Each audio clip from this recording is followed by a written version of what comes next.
นึกภาพดูนะมีคนเดินมาหาคุณแล้วพูดว่าไปถือปืนกับฉันสิเดือนละ300,000ฟังแล้วเหมือนบ้าใช่ไหมคะแต่บอกเลยเรื่องนี้เนี่ยเกิดขึ้นจริงและมันก็ไม่ได้อยู่ในหนังไม่ใช่ซีรีส์แต่มันคือชีวิตจริงของผู้ชายหลายพันคนทั่วโลกโดยเฉพาะในทวีปอเมริกาตั้งแต่โคลอมเบียเม็กซิโก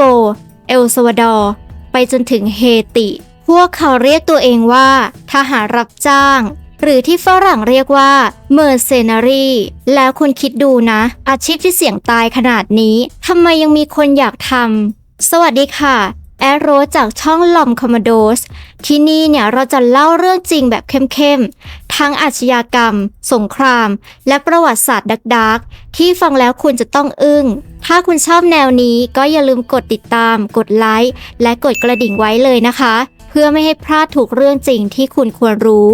โอเคค่ะงั้นวันนี้เนี่ยแอดจะพาไปเจาะทุกมุมของทหารรับจ้างกันเลยค่ะทั้งจุดเริ่มต้นประวัติความเป็นมาเงินเดือนสุดล่อใจข้อดีข้อเสียไปจนถึงเคสจริงโหดๆที่ทำให้คุณเนี่ยอาจจะมองโลกนี้ไม่เหมือนเดิมอีกต่อไปซึ่งก่อนที่เราจะไปเรื่องเงินเรื่องงานหรือความเสี่ยงมาย้อนดูกันก่อนค่ะว่าไอ้ทหารรับจ้างเนี่ยมันโผล่มาในโลกนี้ตั้งแต่เมื่อไหร่จริงๆแล้วถ้าพูดกันตรงๆเลยนะคะอาชีพนี้เนี่ยเก่าแก่พอๆกับการทำสงครามกันเลยค่ะตั้งแต่สมัยกรีกโรมันนู่นแล้วตอนนั้นเวลาเจ้าเมืองหรือกษัตริย์อยากรบแต่ทหารในมือไม่พอก็ทำไงล่ะคะก็ไปจ้างคนนอกมาเลยสิมาเป็นทหารให้ฉันนะเดี๋ยวฉันจะให้เงินจบยกตัวอย่างที่ดังๆเลยก็พวกกรีกโบราณมีทหารที่เรียกว่าเทนทูแซนก็คือกลุ่มทหารรับจ้างที่ไปรบให้กับเจ้าชายเปอร์เซียเมื่อเกือบ 2,400 ปีก่อนค่ะฟังแล้วเนี่ยโคตรเท่เลยพวกนี้เนี่ยไม่ได้สู้เพราะรักชาติแต่สู้เพราะค่าจ้างล้วนๆแล้วในยุคกลางก็ยังมีพวกที่เรียกว่าคอนโดเตอรี่ในอิตาลีนี่แหละค่ะคือทหารรับจ้างสายโหดแห่งยุคเลนาอิสแซนกษัตริย์เมืองไหนรวยๆเนี่ยก็จ้างไปบุกเมืองข้างๆเอาง่ายๆเลยนะคะว่าถ้ามีเงินคุณก็มีกองทัพส่วนตัวได้แต่ถามว่าแล้วคนแรกที่ไปเป็นทหารรับจ้างเนี่ยเป็นใคร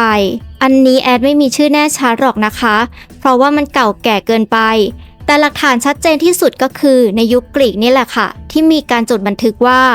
นี่คือกลุ่มทหารที่รับเงินเพื่อรบซึ่งถ้าเทียบกับยุคนี้ก็เหมือนพวกบอดี้การ์ดติดอาวุธที่พร้อมไปที่ไหนก็ได้ถ้าคุณจ่าย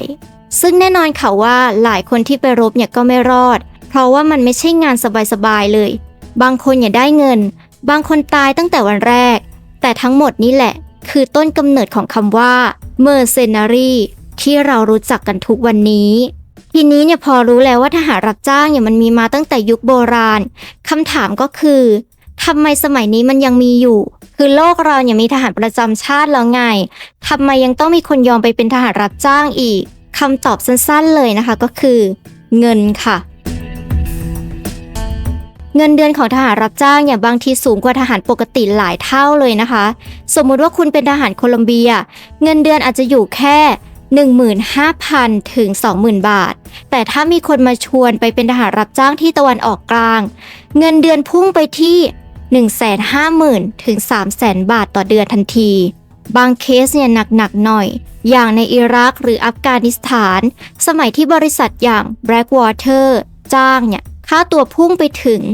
400,000 ถึง 500,000 บาทต่อเดือนกันเลยทีเดียวลองคิดดูสิคะว่าอยู่บ้านตัวเองเนี่ยได้เงินเดือนหมื่นกว่าบาทแต่ถ้าเสี่ยงไปตายได้เดือนละหลายแสนคุณจะเลือกอะไรนี่แหละค่ะคือเหตุผลว่าทำไมหลายพันคนถึงเซ็นสัญญาไปเป็นทหารรับจ้างแต่แน่นอนค่ะเงินเยอะจริงแต่ความเสี่ยงก็เยอะตามเพราะงานที่คุณต้องทำเนี่ยมันไม่ได้สวยหรูเลยบางทีต้องไปยืนเฝ้าคนรวยๆหรือกาดนักการเมืองในพื้นที่สงครามบางครั้งเนี่ยก็ต้องลงสนามจริงๆยิงกันแบบเอาเป็นเอาตายพูดง่ายๆเลยก็คือคุณอาจจะได้เงินก้อนใหญ่แต่โอกาสจะได้กลับบ้านพร้อมเงินมันไม่ได้การันตีเหมือนกันบางคนได้กลับมาซื้อบ้านซื้อรถเลี้ยงครอบครัวได้แต่หลายคนกลับมาในโลงศพค่ะนี่คือดีลของทหารรับจ้างเงินเยอะจริงแต่แลกกับชีวิตที่เสี่ยงสุดๆโอเคค่ะทีนี้เนี่ยมาดูกันตรงๆเลยนะคะว่าการเป็นทหารรับจ้างเนี่ยมันมีข้อดีข้อเสียยังไงบ้างแน่นอนค่ะเงินก็คือเบอร์หนึ่งเลยค คุณได้เงินก้อนโตในเวลาสั้นๆบางคนอยู่บ้านทำงานธรรมดากว่าจะเก็บได้ล้านเนี่ยอาจจะต้องใช้เวลาหลายปีแต่ทหารรับจ้างบางคนไปเสี่ยงตายไม่ถึงปีก็มีเงินล้านกลับมาแล้วอย่างที่สองก็คือความท้าทายหลายคนบอกว่ามันคือการผจญภัยได้ออกไปเห็นโลกกว้างไปประเทศที่คนทั่วไปไม่กล้าไปได้ใช้สกิลทหารที่ตัวเองฝึกมาไม่ต้องมานั่งเบื่ออยู่ค่ายอีกอย่างก็คือบางคนรู้สึกว่าได้อิสระค่ะเพราะว่าไม่ต้องขึ้นตรงกับรัฐบาลไหนทำงานจบก็คือจบรับเงินแล้วก็ไปต่อได้แต่แน่นอนค่ะว่ามันไม่ได้โรยด้วยกลีบกุหลาบเพราะว่าข้อเสียก็มหาศาลเหมือนกันอย่างแรกเลยนะคะก็คือเสี่ยงตายสูงคุณไม่ได้มีเกราะป้องกันเหมือนทหารประจำชาติถ้าถูกยิงถูกซุ่มโจมตีหรือเจอระเบิดก็จบเลยไม่มีเหรียญกล้าหาญไม่มีเงินชดเชยให้กับครอบครัวเหมือนพวกทหารหลวง2ก็คือไม่มีหลักประกันชีวิตคุณตายก็คือตายซึ่งเงินบางทีก็ถูกโกงด้วยซ้ำค่ะเพราะว่าสัญญามันไม่แข็งแรงเหมือนทำงานกับรัฐ3ก็คือภาพลักษณ์ทางสังคมหลายประเทศมองว่าทหารรับจ้างเท่ากับคนขายชีวิตเพื่อเงินบางทีถูกเรียกว่าพวกปืนเช่าซึ่งมันไม่ใช่คำชมสักเท่าไหร่และสุดท้ายก็คือผลกระทบด้านจิตใจค่ะหลายคนกลับมามี PTSD หรือภาวะเครียดซึมเศร้า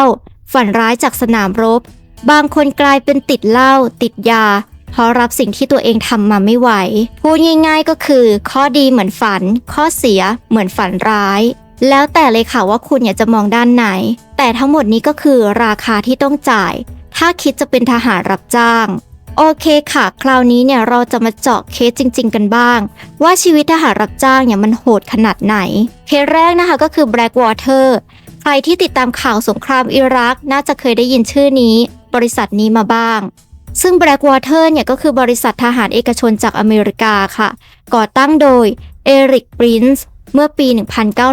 1997 ช่วงสงครามอิรักบริษัทนี้ก็รับงานคุ้มกันนักการเมืองนักธุรกิจรวมถึงเจ้าหน้าที่รัฐบาลสหรัฐทีนี้เรื่องมันเกิดขึ้นปี 2007 ที่จัตุรัสนิซูกรุงแบกแดดทหารรับจ้างของ Blackwater ได้ยิงใส่พลเรือนอิรักตายไปเกือบ20 คนภาพตอนนั้นออกไปทั่วโลกกลายเป็นเรื่องเฉาระดับนานาชาติซึ่งคนทั้งโลกตั้งคำถามเลยค่ะว่านี่มันทหารหรือแค่พวกมือปืนรับจ้างกันแน่ผลก็คือ Blackwater โดนฟ้องถูกเปลี่ยนชื่อหนี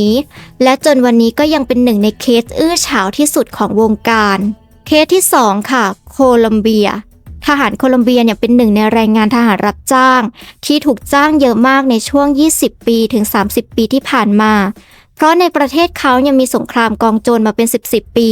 ทหารฝีมือดีแต่เงินเดือนน้อยเลยมีหลายบริษัทจากตะวันออกกลางไปจ้างไปทำงานค่ะเช่นที่สหรัฐอาหรับเอมิเรตส์หรือซาอุดิอาระเบีย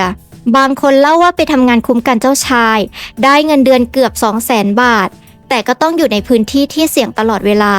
มีหลายคนบอกว่ามันเหมือนถูกซื้อชีวิตนั่นแหละค่ะ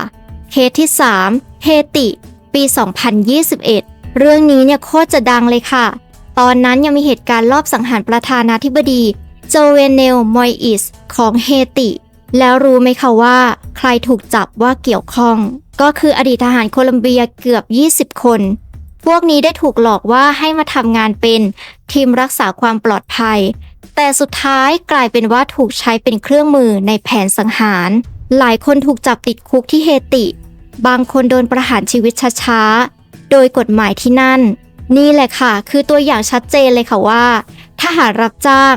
บางทีคุณไม่รู้ด้วยซ้ำว่าคุณถูกจ้างไปทำอะไรกันแน่ซึ่งบางคนคิดว่าไปเป็นกาดแต่กลายเป็นผู้ต้องหาในคดีลอบสังหารผู้นำประเทศพอเห็นเคสพวกนี้แล้วมันชัดเลยค่ะว่าทหารรับจ้างไม่ได้มีแค่ด้านเท่ๆแบบในหนังแต่ชีวิตจริงบางทีมันดาร์กกว่าที่เราคิดเยอะทีนี้มาลองเทียบกันหน่อยค่ะว่าทหารรับจ้างในอดีตกับปัจจุบันมันต่างกันยังไงซึ่งในอดีตนะคะอย่างที่เล่าไปแล้วยุคกรีกโรมันหรือยุคกลางทหารรับจ้างก็คือกองกำลังที่ใครจ้างก็ไปคือเจ้าเมืองอยากจะบุกไปเมืองข้างๆก็ไปหากองทัพรับจ้างมาลุยพวกนี้ส่วนใหญ่ไม่มีเครื่องแบบไม่มีโครงสร้างอะไรมากมีแค่ปืนมีดาบแล้วก็ออกไปสู้บางครั้งพวกเขาก็เปลี่ยนข้างได้ง่ายๆถ้ามีใครยื่นเงินมามากกว่าแ แต่ปัจจุบันนะคะทหารรับจ้างกลายเป็นองค์กรที่ดูเป็นบริษัทมากขึ้นค่ะเราเรียกพวกนี้ว่า PMC หรือบริษัททหารเอกชนมีสำนักงานใหญ่มีโลโก้มีสัญญาจ้างงานบางที่ยังมีเว็บไซต์รับสมัครแบบจริงจังเลยค่ะเหมือนคุณเนี่ยสมัครงานออฟฟิศแต่ตำแหน่งก็คือทหารติดปืนต่างกันอีกอย่างนะคะก็คืองานในยุคนี้เนี่ยไม่ได้มีแค่รบอย่างเดียวบางทีเนี่ยไปเป็นการ์ดคุ้มกันนักธุรกิจไปฝึกกองทัพประเทศเล็กๆหรือแม้แต่ไปขับเฮลิคอปเตอร์ลาดตระเวนพูดง่ายๆก็คือมันไม่ใช่แค่รบแต่เป็นธุรกิจบริการที่เกี่ยวข้องกับความมั่นคงแต่สิ่งที่เหมือนเดิมไม่เปลี่ยนเลยนะคะก็คือชีวิตยังเสี่ยงเหมือนเดิมเพราะว่าต่อให้คุณสวมเครื่องแบบบริษัทที่ดูหรูหรามีสไตล์แต่ถ้าคุณอยู่ในพื้นที่สงครามกระสุนก็ไม่ได้ถามหรอกนะคะว่าคุณเป็นทหารของรัฐบาลหรือเอกชนโดนยิงก็คือจบสรุปก็คือจากเมื่อก่อนที่เป็นกองทัพเช่าสู่วันนี้ที่กลายเป็นบริษัทเอกชนแต่อาชีพนี้ก็ยังคงคอนเซปต์เดิมค่ะก็คือแลกชีวิตกับเงินมาถึงตรงนี้แล้วเนี่ยบางคนอาจจะแอบคิดเล่นๆแล้วใช่ไหมคะว่าถ้าอยากเป็นทหารรับจ้างจริงๆต้องเริ่มยังไง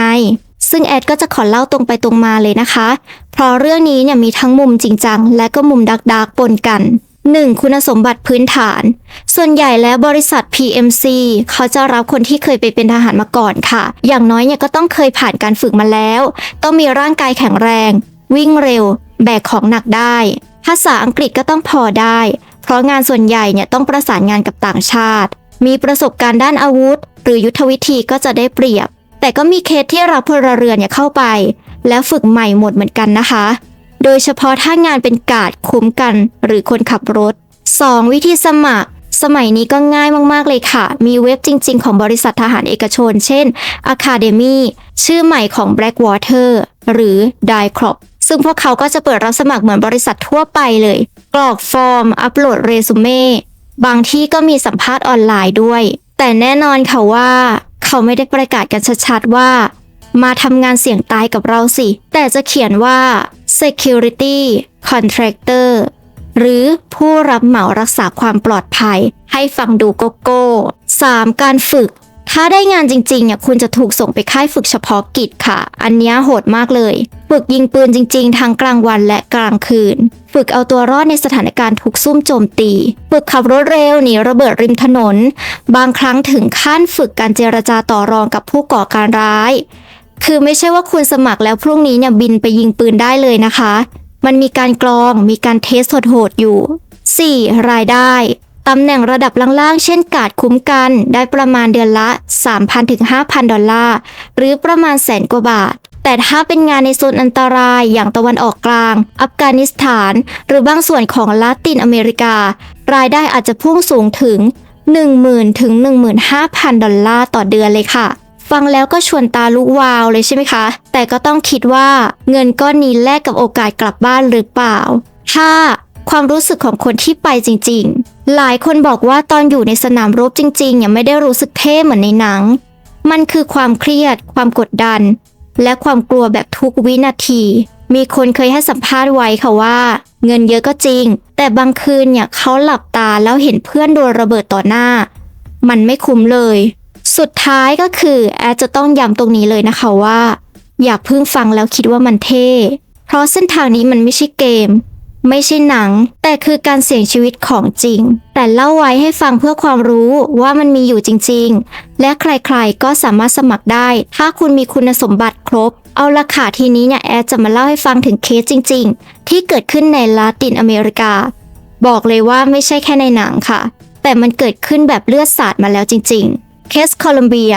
หลายสิบปีที่ผ่านมาค่ะโคลอมเบียก็เป็นประเทศที่มีสงครามกลางเมืองยาวนานที่สุดแห่งหนึ่งในโลกระหว่างรัฐบาลกลุ่มกองโจรฟาร์กและแก๊งค้ายาใหญ่ๆบริษัททหารรับจ้างจากอเมริกาเนี่ยก็ถูกจ้างไปช่วยฝึกกองทัพโคลอมเบียจริงๆเพื่อสู้กับพวกกองโจรและแก๊งค้ายาบางครั้งก็ไม่ใช่แค่ฝึกนะคะแต่ลงสนามรบด้วยยิงจริงตายจริงมีการบันทึกว่าทหารรับจ้างเนี่ยเสียชีวิตหลายสิบคนโดยไม่มีใครพูดถึงในข่าวหลักๆด้วยซ้ำเคสเฮติปี 2021 ฮือฮามากเลยค่ะเพราะว่าประธานาธิบดีของเฮติก็คือโจเวนเนลมอยอิสถูกลอบสังหารกลางดึกที่บ้านพักแล้วรู้ไหมคะว่าในคดีนี้ มีการจับกุมทหารรับจ้างชาวโคลอมเบียกว่า 20 คนที่ถูกกล่าวหาว่ามีส่วนเกี่ยวข้องด้วยที่แอดก็ได้กล่าวไปในตอนต้นนั่นเองค่ะซึ่งหลายคนนะคะเป็นอดีตทหารจริงๆในโคลอมเบียค่ะแต่ถูกนายหน้าชักชวนไปบอกว่าจะไปทำงานรักษาความปลอดภัยสุดท้ายกลายเป็นปฏิบัติการลอบสังหารระดับโลกที่สะเทือนทางประเทศเฮติเลยค่ะเคสเอลซัลวาดอร์ซึ่งในช่วงที่สงครามกลางเมืองระหว่างรัฐบาลกับกองกำลังฟาราบุนโดยังเดือดทหารรับจ้างถูกใช้ทั้งสองฝ่ายเลยบางคนก็ถูกจ้างมาเป็นครูฝึกให้กองกำลังติดอาวุธบางคนถูกใช้เป็นมือปืนลอบสังหารเป้าหมายทางการเมืองและแน่นอนค่ะว่าหลายคนไม่ได้กลับบ้านไปเจอครอบครัวอีกเลยซึ่งฟังแบบนี้แล้วนะคะมันเห็นชัดเลยค่ะว่าทหารรับจ้างไม่ได้มีแค่ภาพเท่ๆแต่เบื้องหลังเต็มไปด้วยเลือดความรุนแรงและการถูกใช้เป็นเครื่องมือทางการเมืองกับอาชญากรรมบางคนได้เงินเยอะจริงแต่สิ่งที่เสียไปก็คือจิตใจกับโอกาสใช้ชีวิตแบบคนธรรมดาเวลาที่เราพูดถึงคำว่าทหารรับจ้างภาพในหัวหลายคนอาจจะคิดถึงคนถือปืนใส่เสื้อเกราะดวงตาแข็งๆเหมือนในหนังฮอลลีวูดใช่ไหมคะแต่ถ้าลองมองย้อนกลับไปในประวัติศาสตร์นะคะจะเห็นว่าภาพของทหารรับจ้างมันเปลี่ยนไปเยอะมากซึ่งทหารรับจ้างในอดีตยุคโบราณเช่นกรีกโรมันหรือแม้แต่ในจีนโบราณก็มีการจ้างนักรบต่างชาติให้มาช่วยรบพวกนี้ก็จะถูกมองว่าเป็นทหารมืออาชีพที่ขายฝีมือเพื่อแลกเงินและเกียรติยศบางครั้งทหารรับจ้างก็มีชื่อเสียงดังกว่ากองทัพของรัฐด้วยซ้ำเช่นพวกสวิสการ์ดที่เคยเป็นทหารรับจ้างชั้นนำของยุโรปในยุคกลางซึ่งในมุมนี้คนมองว่าเป็นอาชีพที่เท่และมีเกียรติทหารรับจ้างในยุคปัจจุบันซึ่งหลังสงครามเย็นโลกก็เต็มไปด้วยความขัดแย้งเล็กๆน้อยๆทั้งในแอฟริกาตะวันออกกลางและลาตินอเมริกาบริษัททหารเอกชน PMC ก็เริ่มเกิดขึ้นอย่างจริงจังเลยค่ะเช่น Blackwater ภายหลังก็ได้เปลี่ยนชื่อเป็น Academy ภาพลักษณ์ก็ได้เริ่มเปลี่ยนไปจากนักรบเพื่อเกียรติกลายเป็นทหารเพื่อเงินหลายคนถูกใช้ในภารกิจลับๆที่รัฐบาลไม่อยากเปิดเผยด้วยค่ะทำให้ถูกมองว่าโหดหรือเลือดเย็นซึ่งในอดีตคนก็เคารพนับถืออาชีพนี้นะคะเหมือนเป็นนักรบผู้กล้าส่วนปัจจุบันคนจำนวนมากมองว่าเป็นปืนรับจ้างไม่มีอุดมการณ์ใครจ้างก็ทำงานให้บางประเทศถึงขั้นมีกฎหมายห้ามประชาชนไปรับงานแบบนี้เลยค่ะเพราะกลัวว่าจะกลายเป็นกองกำลังผิดกฎหมายสรุปก็คือถ้ารับจ้างในอดีตอาจจะถูกมองว่าเป็นฮีโร่แต่ในโลกสมัยใหม่หลายครั้งพวกเขาถูกมองว่าเป็นเพียงทหารเงาที่ทำงานสกปรกแทนรัฐบาลหรือองค์กรลับๆตรงนี้แอดจะขอแทรกให้ชัดๆนิดหนึ่งนะคะเพราะว่าหลายคนอาจจะสับสนว่าทหารจริงที่ไปรบตามสัญญา1 ปีมันเหมือนกับทหารรับจ้างหรือเปล่าความจริงก็คือไม่เหมือนกันค่ะแต่ก็มีบางจุดที่คล้ายกันจนคนทั่วไปแยกไม่ออกซึ่งทหารจริงตามสัญญาก็คือคนที่สมัครเข้าไปรับราชการทหารของประเทศนั้นๆอย่างถูกต้องตามกฎหมายเขาอาจจะเลือกสัญญา1 ปี 2 ปีหรือมากกว่านั้นขึ้นกับระบบของประเทศเงินเดือนสวัสดิการมาจากรัฐบาลของประเทศนั้นและที่สำคัญถ้าเสียชีวิตเขาจะได้รับเกียรติยศของทหารประจำชาติมีพิธีศพมีเหรียญและมีการจารึกชื่อส่วนทหารรับจ้างไม่ได้สังกัดชาติใดชาติหนึ่งแต่ทำงานให้กับคนที่จ่ายเงินบางครั้งก็เป็นรัฐบาลบางครั้งก็เป็นบริษัทเอกชนหรือแม้แต่แก๊งอิทธิพลไม่มีความคุ้มครองทางกฎหมายอย่างชัดเจนถ้าเสียชีวิตส่วนใหญ่เงียบไม่มีใครมารับผิดชอบอย่างเต็มที่สรุปง่ายๆนะคะก็คือทหารจริงไปตามสัญญาทำเพื่อประเทศได้เกียรติมีระบบรองรับส่วนทหารรับจ้างทำเพื่อเงินใครจ่ายก็ทำให้ความเสี่ยงสูงมากและไม่มีเกียรติยศดังนั้นเวลาคุณได้ยินว่ามีทหารต่างชาติไปช่วยรบในประเทศนั้นๆต้องดูให้ดีค่ะว่าเขาไปในฐานะพันธมิตรของรัฐบาลหรือไปในฐานะทหารรับจ้างเพราะความหมายต่างกันเยอะเลยเอาให้เห็นภาพชัดๆนะคะแอดจะขอยกกรณีจริงมาให้ฟังกรณีทหารจริงไปรบอย่างช่วงสงครามอิรักและอัฟกานิสถานทหารจากหลายประเทศเช่นอังกฤษออสเตรเลียโคลอมเบียและเกาหลีใต้ถูกส่งไปช่วยอเมริกาคนเหล่านี้ถือว่าเป็นทหารจริงค่ะที่ไปตามสัญญาความร่วมมือระหว่างประเทศเขาได้เงินเดือนจากรัฐบาลของตัวเองได้รับสวัสดิการและถ้าเสียชีวิตก็จะถูกจารึกในฐานะทหารที่ตายในหน้าที่ เช่นทหารเกาหลีใต้หลายพันนายเคยถูกส่งไปอิรักในช่วงปี 2000 ภายใต้สัญญาระหว่างรัฐบาลเกาหลีใต้กับสหรัฐหรือทหารโคลอมเบียที่ถูกส่งไปช่วยสหรัฐฝึกทหารในตะวันออกกลางซึ่งอันนี้ก็คือพันธมิตรทางทหารจริงๆค่ะส่วนกรณีทหารรับจ้างตรงกันข้ามกับทหารหลวงเลยค่ะอย่างกรณีทหารโคลอมเบีย20กว่าคนที่ถูกจับในเฮติในปี 2021 พวกนี้ไม่ได้ไปในฐานะกองกำลังของรัฐบาลแต่ถูกจ้างโดยบริษัทเอกชนให้ไปรักษาความปลอดภัยสุดท้ายกลับไปเกี่ยวข้องกับคดีลอบสังหารประธานาธิบดีเฮตินั่นเองกรณีนี้จบลงแบบโหดร้ายไม่มีรัฐบาลไหนปกป้องพวกเขาเพราะไม่ใช่ทหารของชาติจะเห็นเลยค่ะว่าทหารสองกลุ่มอาจจะแต่งเครื่องแบบเหมือนกันถือปืนเหมือนกันลงสนามรบเหมือนกันแต่เบื้องหลังต่างกันเยอะมากกลุ่มหนึ่งมีรัฐบาลหนุนหลังอีกกลุ่มหนึ่งก็คือปืนรับจ้างที่อาจจะถูกทิ้งกลางสนามรบได้ทุกเมื่อถึงตอนนี้หลายคนน่าจะเริ่มสงสัยกันแล้วใช่ไหมคะว่ามันคุ้มกันไหม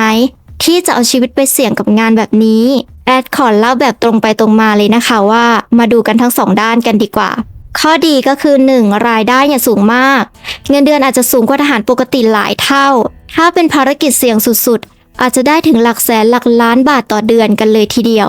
มีค่าเบี้ยเลี้ยงค่าประกันชีวิตบางบริษัทนะคะ 2. โอกาสใช้ทักษะคนที่เคยเป็นทหารพอปลดประจำการบางครั้งก็หางานยากงานนี้จะเปิดโอกาสให้ใช้สกิลที่เคยฝึกมาเช่นการรบการใช้ปืนการวางแผน 3. ประสบการณ์ที่ไม่เหมือนใครตรงนี้สำคัญมากๆได้เดินทางไปประเทศที่คนทั่วไปไม่กล้าเหยียบได้เจอสถานการณ์โหดๆที่อาจจะเปลี่ยนมุมมองชีวิตไปตลอดกาลส่วนข้อเสียนะคะก็คือ 1. ความเสี่ยงชีวิตสูงสุดๆไม่มีใครการันตีให้คุณค่ะว่าคุณจะรอดกลับบ้านหลายเคสเสียชีวิตแล้วไม่มีใครรู้ด้วยซ้ำเพราะไม่ใช่ทหารในสังกัดของรัฐ 2. สภาพจิตใจ PTSD หรือภาวะเครียดหลังเหตุการณ์ร้ายแรงพบได้บ่อยค่ะหลายคนกลับมาแล้วใช้ชีวิตปกติไม่ได้ต้องพึ่งเหล้าพึ่งยาหรือกลายเป็นคนก้าวร้าว 3. ไม่มีเกียรติยศเหมือนทหารจริงถ้าคุณตายในสนามรบในฐานะทหารของชาติก็จะมีพิธีศพเกียรติยศแต่ถ้าตายในฐานะทหารรับจ้างบางครั้งอาจจะถูกส่งกลับเงียบๆไม่มีใครรู้ไม่มีธงชาติคลุมโลง 4. เสี่ยงถูกหักหลังบางบริษัทหรือผู้ว่าจ้างอาจจะไม่จ่ายเงินครบหรือเลวร้ายสุดๆก็คือใช้เสร็จแล้วทิ้งเพราะคุณไม่ได้มีสถานะทางกฎหมายชัดเจนนั่นเองฟังแบบนี้แล้วนะคะมันเหมือนกันแลกเงินกับชีวิตจริงๆเลยค่ะบางคนบอกว่ามันคุ้มเพราะครอบครัวที่บ้านจะได้กินดีอยู่ดีแต่บางคนกลับบอกว่าเงินมากแค่ไหนก็ซื้อคืนลมหายใจไม่ได้เอาละค่ะฟังมาทั้งหมดแล้วเพื่อนๆคงจะเห็นภาพกันชัดเลยใช่ไหมคะว่าทหารรับจ้างไม่ใช่แค่อาชีพเท่ๆแบบที่หนังทำให้เราคิดแต่มันคือเส้นทางชีวิตที่ต้องแลกด้วยเลือดเหงื่อน้ำตาและบางครั้งชีวิตทั้งชีวิตถ้าจะสรุปสั้นๆนะคะก็คือข้อดีคือได้เงินก้อนโตได้ใช้สกิลได้ประสบการณ์ที่ไม่เหมือนใครแต่ข้อเสียก็คือความเสี่ยงตายสูงสุขภาพจิตพังไม่มีเกียรติยศเหมือนทหารจริงๆแล้วมันก็ไม่ได้ต่างจากการเอาชีวิตไปขายเพียงเพื่อแลกกับโอกาสรอดกลับบ้านพร้อมเงินก้อนหนึ่งหลายคนอาจจะถามว่าแล้วคุ้มไหมแอดบอกเลยค่ะว่ามันขึ้นอยู่กับมุมมองของแต่ละคนแต่สิ่งหนึ่งที่แอดอยากให้ทุกคนจำไว้ก็คือเงินซื้อทุกอย่างได้ยกเว้นชีวิตของเรา